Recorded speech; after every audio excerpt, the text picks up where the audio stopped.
Limoges et la ville d'Incheon en Corée du Sud fêtent leurs 10 ans de jumelage. Pour renouveler leur lien, des élèves de l'école Gérard Philipe préparent une valise diplomatique.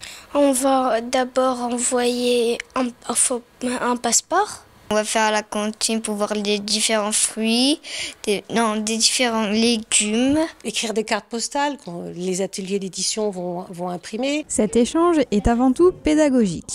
Non seulement les élèves vont profiter de voir une autre culture, en l'occurrence la Corée, mais moi ce qui m'intéresse avant tout c'est qu'ils connaissent Limoges. Parce que dans le quartier, là, les trois quarts des élèves n'ont jamais au centre-ville, n'ont jamais vu la mairie, n'ont jamais été à la médiathèque, ne connaissent pas les halles, etc. Et pour moi, c'est plus important. Pour cette séance, les enfants vont partir à la découverte du terroir aux halles centrales.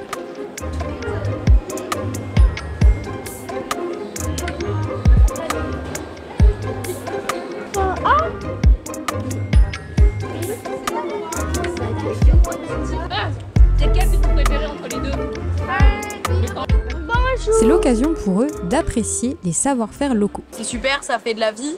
Et puis on se dit que du coup c'est des enfants qui après vont être sensibilisés à aller chez des commerçants, aux bons produits, à manger local, etc. Donc je trouve ça très important. Les légumes on les sème jusqu'à les voir pousser jusqu'ici.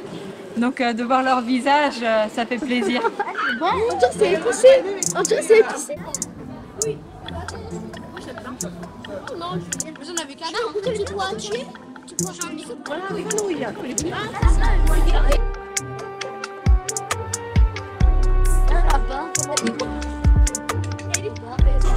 Avec quoi? La vache. Avec du lait. On va goûter tout.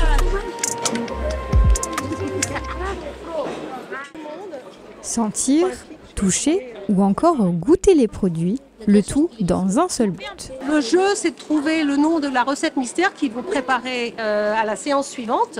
Et donc, il faut qu'ils trouvent le commerçant qui a la recette mystère.